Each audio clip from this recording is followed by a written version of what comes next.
What's up, guys? Today I'm going to be showing you how to make deer blocks at home from scratch. Let's get into it. So we're making some DIY deer blocks. We're going to just use these little pails instead of the big 5-gallon ones because I rather like them taller than just super fat. So I use this chicken like scratch food. There's got all sorts of different things in it, and then that's your main one, and dried molasses, and you add a little bit of corn. So what you're gonna do is I get a 1 pound scoop, and I'm gonna do 1 pound, 1 pound. Go into the dried molasses, and this one's froze, so it's kind of chunked up. I'll try to get most of it that I can. Get a pound of each. Put that in there. Then you try to mix them up as best as you can. Then you can put just corn or whatever, but I have this mix. It's got corn, soybeans, and some other protein stuff. I'm getting 1 pound scoop, and I'm gonna do half of it. So with the scratch and the dried molasses, you're gonna do half of the corn. So if I did a pound in each, I'm gonna do half a pound, roughly.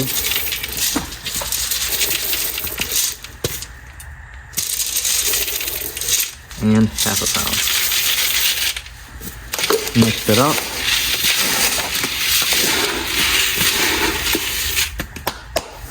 All right, and then I gotta get sugar, and I'm gonna add oats, so I gotta dig through here, so I'll get back to you when I get the sugar. All right, got the sugar. You're not gonna add a lot, just a little hole. That's enough. That's a lot. All right, and then I'll get back when I get them oats. Got the oats, you're just gonna add. That's kind of a lot, but that's fine enough. And then you're gonna want to mix it up, and then you go into the kitchen. All right, I forgot to say you can get everything from your local grain elevator or grain mill, or your feed store, wherever. You're gonna come in here. Set your oven to 350. Perfect. You're gonna need some corn syrup and some vegetable oil and some pans. I'll put a little vegetable oil.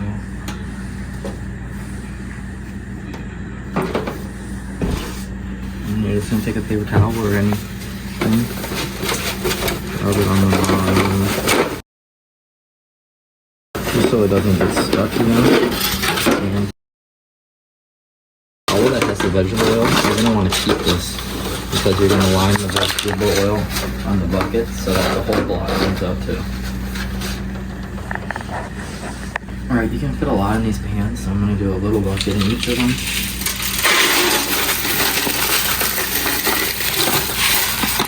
Try to get it as even as you can.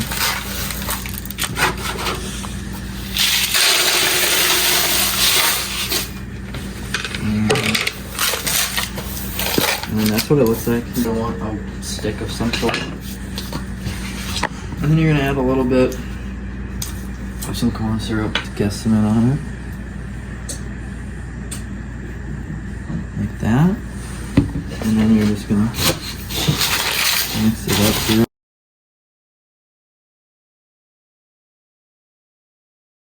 Alright, so same thing for the other one. You can already tell with this one.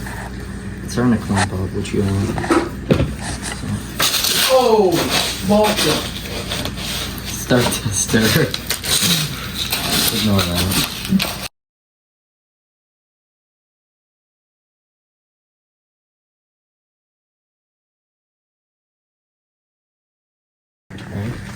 Alright, now, while the oven's waiting to heat up, put a dab.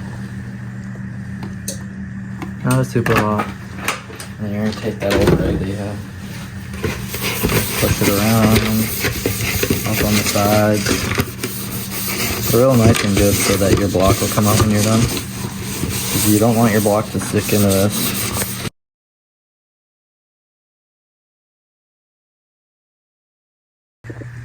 Alright, the oven's at 350, so you can see it clumping like that.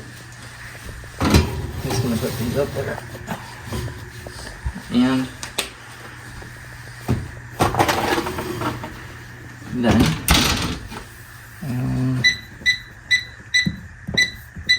15-minute timer, and then you pull them out at 15, so we'll be back. Alright, it's been 15 minutes, so we're gonna pull them off of it.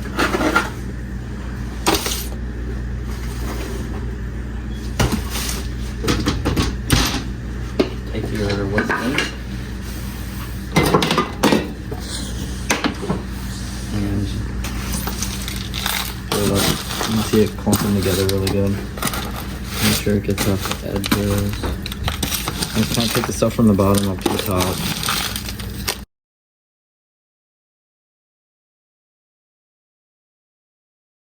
You're going to put them back in for 10 more minutes at the same temp.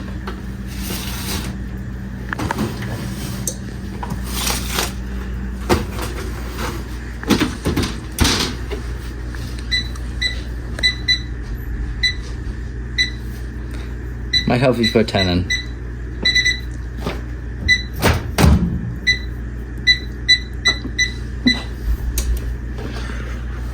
Alright, it's been 10 minutes, so it's been cooking for 25. They smell good. And they're ready. Another thing you need to have ready is something to hit it down with, so I use a sludge, baby sludge. So you're going to take this again. And then you can like scoop it in there, otherwise I just get this.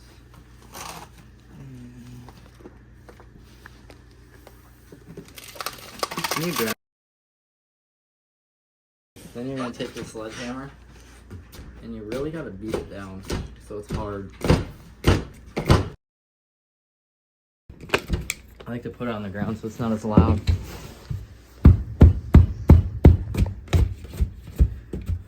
So, I'll get back to you when it's hard. Alright, after you hit it down with whatever, it's packed in there pretty good. Both of them are packed in there. You gotta let them sit outside for 2 days. It's extra good right now when it's negative 20 degrees outside. Well, you just gotta let them sit outside anywhere in the buckets for around 2 days. I like to put them on my deck with a chair so no birds or rabbits or raccoons or anything gets in them. So. Yep, I'll get back to you in 2 days. Alright, it's been 2 days. The blocks are solid, like that hurts, so. I'm selling these ones, so I'm gonna break them out. You can see when you fill the bucket all the way up with feed and then smash it down there, it's like half, so you can adjust how much of that you want or whatever. So. There's a little mini block. Some of it falls off, but and that one fell out pretty easily. So there are the 2 blocks. Pretty small, but you can adjust them to whatever size you want. Perfect. Alright, we got turkeys behind us. You want to show them the turkeys? 2 toms right there. And then we got some of the pasture over there. But the thing I like to do in the winter, we got horses, so I throw out some of the scrap hay. And they eat this really good for some reason. There's not a lot of alfalfa in it, but what I like to do is sprinkle a little feed in here.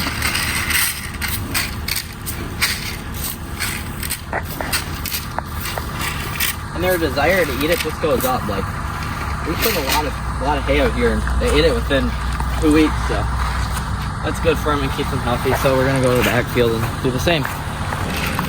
Alright, here's the other hay pile. They demolished it. There's probably 100 or so pounds of hay out here 10 days ago. So. Big stand right there, 7-acre field. A lot of deer come out here. So.